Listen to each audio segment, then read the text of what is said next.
Manila Congress President, Shillong, Anil Thomas, AICC Coordinator, Roslyn Turkey, former Assam MLA and AICC Coordinator, AICC Observer, as well as two candidates, Manuel Badwal from East Shillong and Bedrin Dakar, as well as Ronnie Lingle, Vice President, and all other office bearers, DCC Presidents Dr. Amarleen, and other DCC Anthony Ward, and other office bearers of the party here. Thank you all, and I hand over the mic to Dr. Pala to start, Principal to start. Thank you, Anil Thomasi. On behalf of the Meghalaya Pradesh Congress Committee, I will like to welcome Jairam Rameshji, who is a colleague in Parliament and a very senior member in the party, and also Jairam Shillongji, who has been here almost all the elections in Meghalaya. I also would like to welcome Manish Chatterjee, who is in charge for the state of Meghalaya, and Arun Rachel. Also would like to welcome Advocate Anil Thomasji, who has been here for quite some time, and Roslyn Turkey, who will be helping us in different areas for the election. I also would like to welcome Dr. Celestine Lando, who is the chairman of the manifesto committee, who's done a very good job so that we can release it today. I also would like to welcome Sanjay Dasji, a General Secretary MPCC, who have been running here and there for today's program. I would like to welcome all the press and media and our friends from different rank and file of the parties, the candidates, the district presidents, and the NSUI, the Mahilas, and the Youth Congress. So once again, on behalf of myself and my party, I welcome all of you. I will hand over the mic to Dr. Celestine Lando, who is the chairman of the manifesto committee, who will give us a brief how we have carried all those commitments and at the same time how we have come up to a conclusion. It's not a 1 day or 1 month job, it's a long work and at the same time hard work, at the same time lots of consultations at the different levels. So I request Dr. Silando to give us a brief how he has done for the manifesto so that we can launch it today. Good afternoon.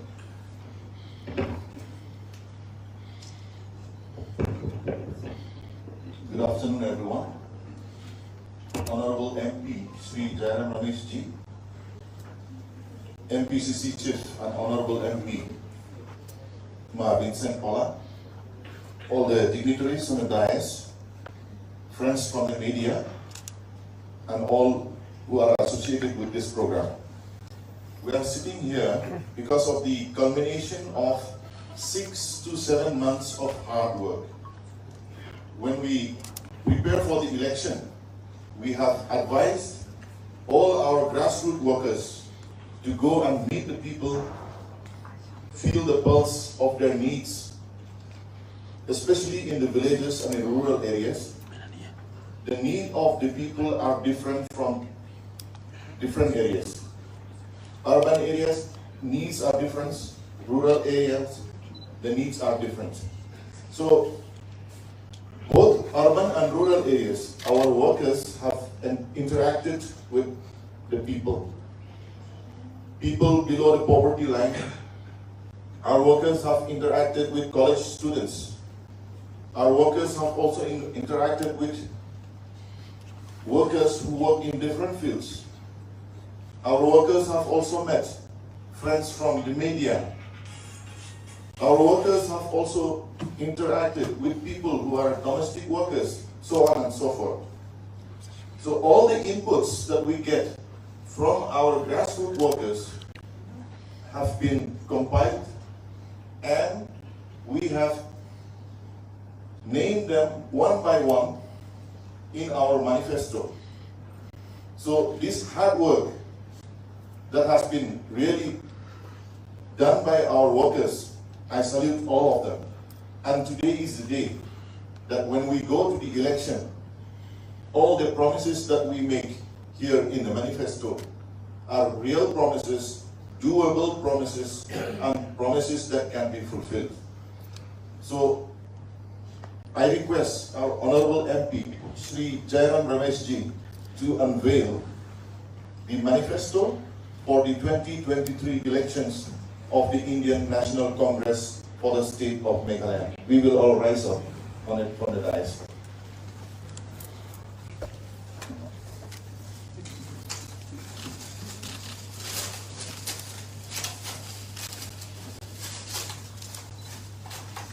We will clap our hands.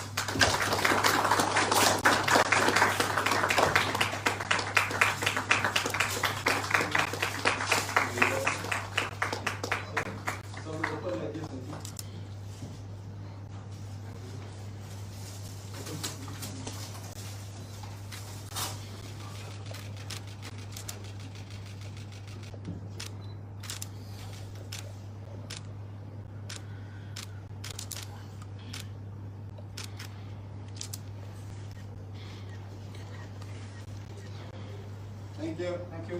Great song.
Thank you. This was the theme song for the Congress Party for this election along with the manifesto launch.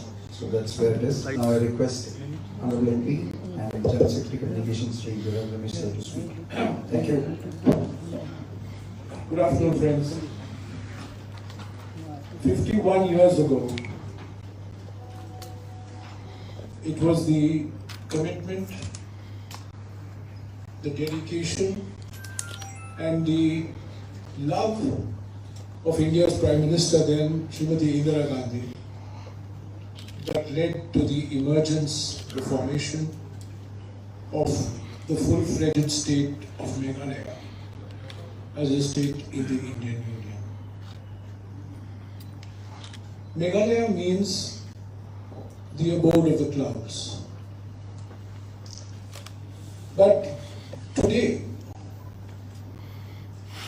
these clouds have taken on a different meaning. Today, the clouds are of not rain-bearing clouds, but these clouds are of corruption, these clouds are of unemployment, power cuts, these clouds are of a damage to the independent identity of the people of Meghalaya. And finally, these are the clouds of political puppetry, which I will explain to you a little later. In the last 5 years, we have had a government of the MDA, by the MDA, for the MDA. This is the Money Development Alliance. The alliance partners have taken a temporary divorce for the purpose of elections and are claiming to be fighting as independent parties.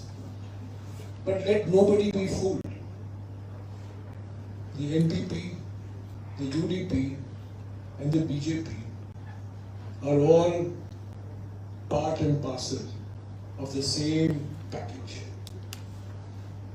So the first fight that the Congress is fighting in this election is a fight against corruption. The extraordinary coal scam, the continuation of the inhuman practice of riot money. I was the environment minister, and in many ways, I don't like to boast about what I did, but I am father of the NGT.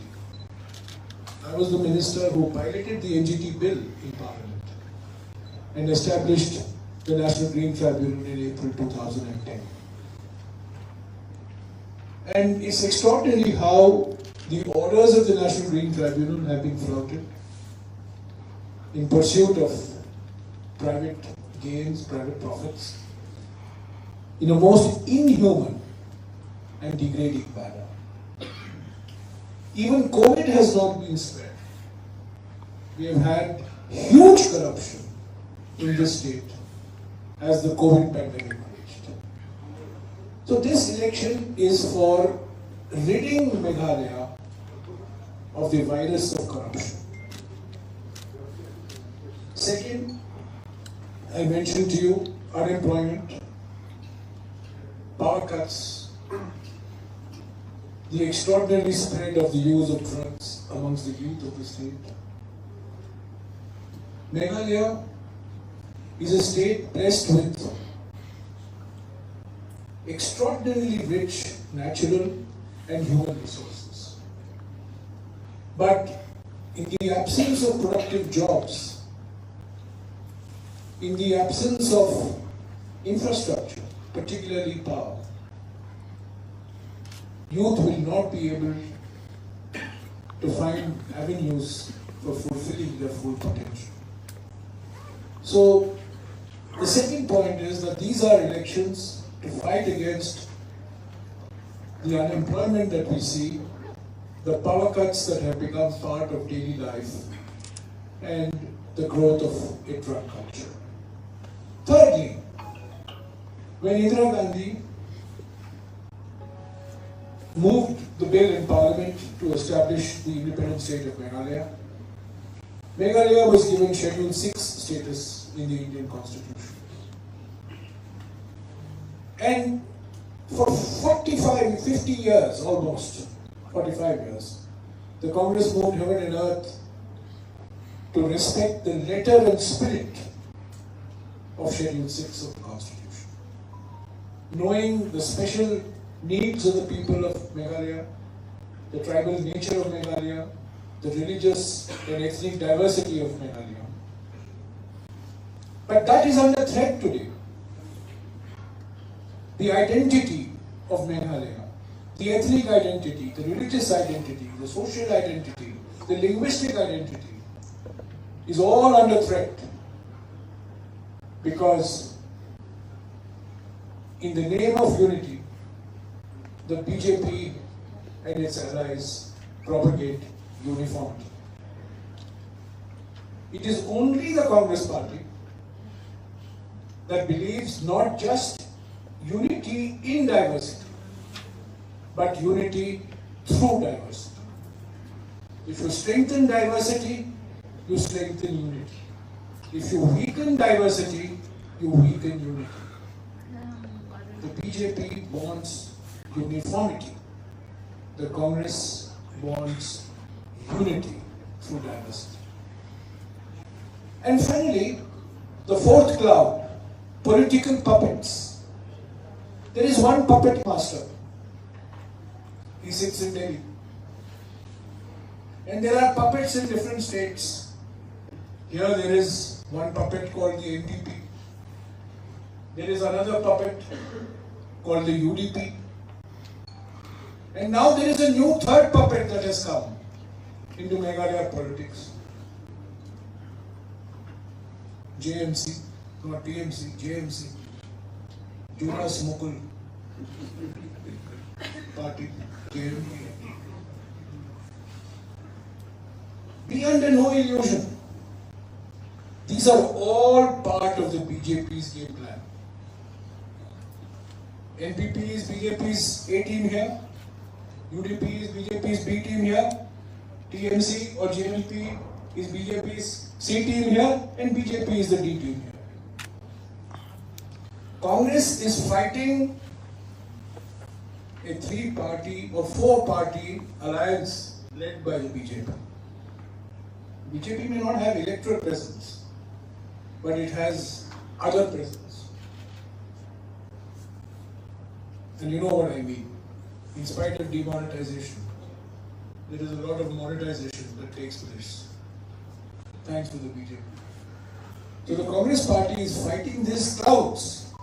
The cloud of corruption, the cloud of unemployment, the cloud of the destruction of Meghalaya's identity, and finally, the cloud of a unholy alliance, BJP, NPP, UDP, TMC, who are all claiming to fight independently now, but mark my words, at the first opportunity, they will jump into bed together. So for the Congress, this is a watershed election. And I will give you only two indicators of what a transformational election this is for the Congress. Never before in any state of India, and I venture to say this because I am familiar with national politics, 47 out of 60 candidates are below the age of 45. It's never happened before in any state. It's happened in Meghalaya. 47 out of 60 candidates are below the age of 45. This is bringing youth to the fore. One advantage of the Judasas leaving our party is that they create vacancies. And we have youngsters for the first time. And secondly, 10 out of 60 are women. No other political party in Meghalaya has given women such a heavy representation. This is a matriarchal society. This is a society in which women play a very important social and economic role and a cultural role. That is not reflected in its politics. But we are making a beginning. 10 out of 60, that is almost 17% of our candidates are women. No other political party can claim this. So it is a watershed election for the Congress party. Of course, we recognize that there are many people who have betrayed the Congress. Of course, we recognize social and economic good riddance. Their commitment to the values of the Congress and its ideology obviously is not very strong. Obviously, ED, CBI, income tax, has come knocking on their doors. The key issue in this election is, will Meghalaya's identity survive the way it has survived for so long? That is the key issue. Meghalaya is part of the Indian Union, is part of the Indian mainstream. Youth of Meghalaya are earning a name for themselves all over the country. But there is a unique and distinctive identity to the society of Meghalaya that only the Congress can protect. On the one side, you have a set of parties who will dictate what the identity of Meghalaya is from Nagpur or from Delhi. Or you will have another political party which will dictate what is good from Meghalaya from Kolkata. It is only the Congress party which will dictate from Shillong, from Meghalaya. Not only dictate, it will determine in this state. Now, we have released a manifesto. This manifesto has 14 big promises to be fulfilled over the next 5 years. Every year, we will present a report to the people of Meghalaya, giving a report card on the status of implementation of each of the promises that we have made.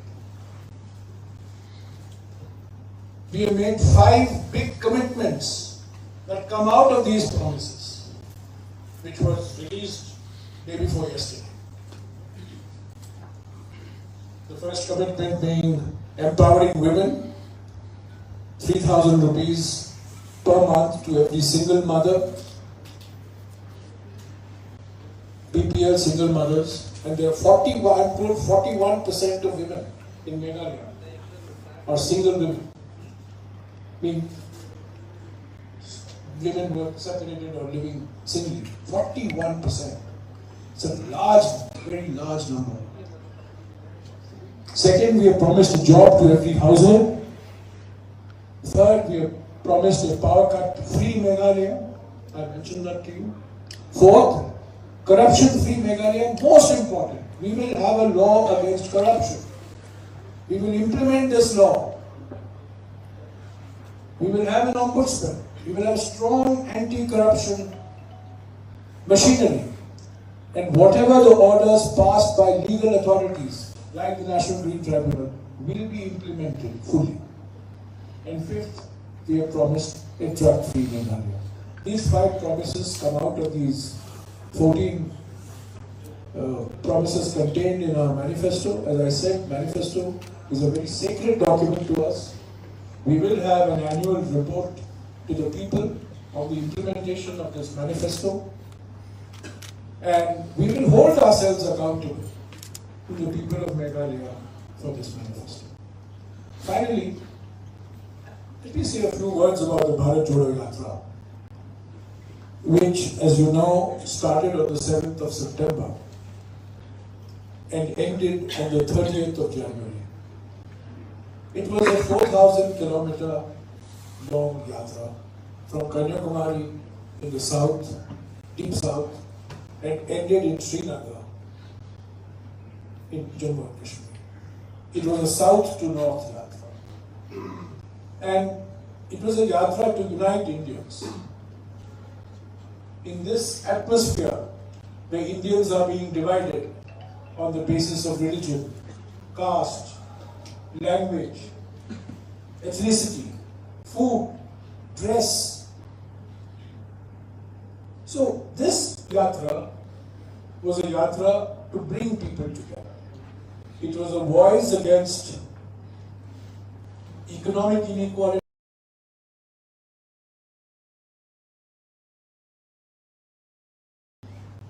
It was a voice against social polarization, and it is a voice against political dictatorship. We today have an undeclared emergency in our country. One man determines who will speak, what will be spoken, what will be done, what is good, what is not good. This is completely against what our Constitution teaches. Our Bharat Jodo Yatra is a celebration of India's diversity. Because as I said, only if we celebrate our diversity will we strengthen our unity. So this Bharat Jodo Yatra was a very successful yatra. We are now thinking of a west to east yatra, the details of which are still being worked out. This was a south to north yatra. A similar west to east yatra is being contemplated. Because we believe that India's greatest threat today comes from the policies of the Prime Minister, from the BJP, of the RSS, which divides Indian society, which does not unite Indian society. So I congratulate my colleagues in the Meghalaya Congress, and we are approaching these elections with new energy, with new enthusiasm, and I believe that the people of Meghalaya will see a new spirit of the Congress and will vote on the 27th of this month for change, a vote against the clouds of corruption, a vote against the cloud of unemployment, a vote against the forces who want to deny Meghalaya's 6th schedule in letter and spirit, and a vote against political parties which will be controlled ultimately by one national party called the BJP, which is detrimental to the interests of societies like Meghalaya. Thank you. I'll take any questions you have later. Now I request the press to have the questions, if any. Thank you.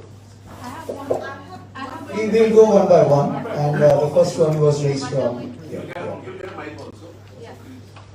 are mics on the table. There are mics on the table, please. I have all the time in the world. Let's go with that. You may ask him. I have one question. Is the mic on? Yes, it's on. On 3rd July 2019, the Supreme Court has lifted the ban on coal mining in Meghalaya.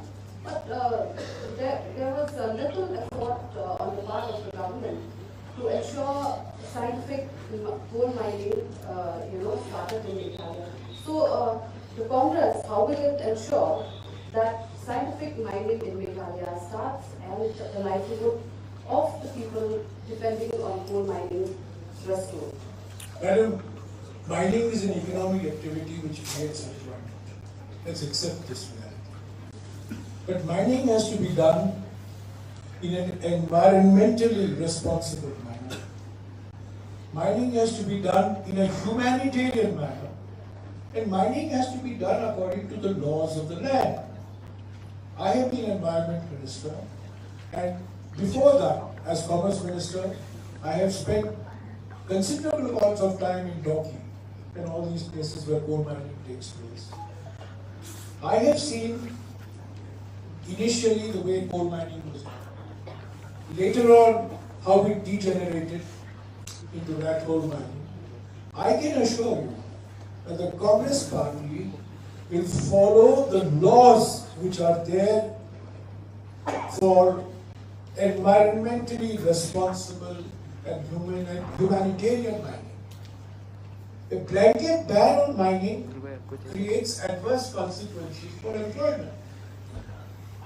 I, both as Environment Minister and as Minister for Power and Commerce and other ministers, I have always held this view that we must, whatever we do, whether it's mining, whether it is building, whether it is highways, whether it's roads, whether it's any infrastructure, we need infrastructure, we need jobs, but it cannot be at the cost of the environment. Meghalaya is an environmentally fragile in. We have to be extra careful in places like, you have seen what happened in Joshimath, in Uttarakhand. So we have to be extra careful in these states, hilly states particularly. And I can assure you that the Congress party will accord the highest priority to environmentally sound, environmentally sustainable economic development, which includes mining and other infrastructure projects. Well, political pundits suggest that no single party is getting majority in this election. If this is the case, what will be the mind of Congress? Will it be open for alliance with any political party in the state? Madam, we are fighting these elections to win on our own strength. We are fighting for major parties who claim to be independent, but as I said, they have taken a temporary divorce. They will get together at the first opportunity. We are fighting to win on our own strength. I do not even contemplate what is going to happen when the results come out. We are confident that the people of Meghalaya will give a mandate to the Congress party. It's a tried and trusted party. It's an experienced party. It's a party that respects the sentiments of the people of Meghalaya. And it's a party for which decisions will not be taken in Kolkata or New Delhi or Nagpur, but decisions will be taken in Shillong by leaders of Meghalaya, in consultation, of course, with other people, because the Congress is also a national party. So I'm not even thinking of what is going to happen. We are fighting to win on our own strength. And I believe that the fact that 47 out of 60 candidates are below the age of 45, I believe that the fact that 10 out of 60 candidates are women, large number of our candidates are professionals, I think this will give confidence to the people of Meghalaya that this Congress means business. And this is not Judas's may come and Judas's may go, but the Congress will remain strong. Many people have written the obituary of the Congress in the last couple of weeks. It's become a favorite pastime, writing the obituary of the Congress. But the Congress has a remarkable capacity for surprising all obituary writers now. There are a lot of free things offered. There are a lot of free things offered in your manifesto. I am loud enough. Yeah. So there are a lot of free things offered in the manifesto, and Congress is also cashed out. So how do you get the money to implement all this? The financial commitments made in our manifesto, these commitments have been made keeping in mind the financial requirements for these promises to be implemented. It is true that states like Meghalaya depend quite heavily on central assistance for their development expenditure. It's certainly true. But I think, frankly, that a situation has come when, if you're a responsible and responsive political party, you would have to take the steps that have been identified in our manifesto, particularly as far as relief for single women is concerned, particularly as relief for households who do not have a single job earner is concerned. These are, I agree with you, these are financially, they will require a lot of financial commitments. But these are commitments that we will fulfill. These are not paper commitments. These are commitments that we have fulfilled. Let me tell you, in 2004, when the UPA government came, the Congress-led UPA government came, one of the big commitments we had made in our 2004 manifesto was the Mahatma Gandhi National Rural Employment Guarantee Act. And the same question was asked, how will you implement the Mahatma Gandhi National Rural Employment Guarantee Act? Well, it was implemented. We found the resources. And Mr. Modi, who opposed that act, has now become the greatest champion of this act. In 2009, we promised National Food Security Act. Same question was raised. Where is the money for National Food Security Act? But we found the money for the National Food Security Act. Again, Mr. Modi opposed the National Food Security Act, but now he has become its greatest supporter. So, the question that you are raising is serious, it is legitimate. But I believe that if the government is serious, we can find the resources to fulfill these financial requirements. Incidentally, this manifesto is not for 1 month, it's not for 1 year. It's a 5-year manifesto. These 14 promises are to be implemented over a 5-year period. We are seeking a mandate for 5 years. And I am confident that we will be able to get these resources. And I am also confident that we will ultimately, a central government, any government, whichever the government is, we hope that there will be a double-engine government in 2024. Congress government here and a Congress-led government in Delhi. And that would be a truly double-engine government. But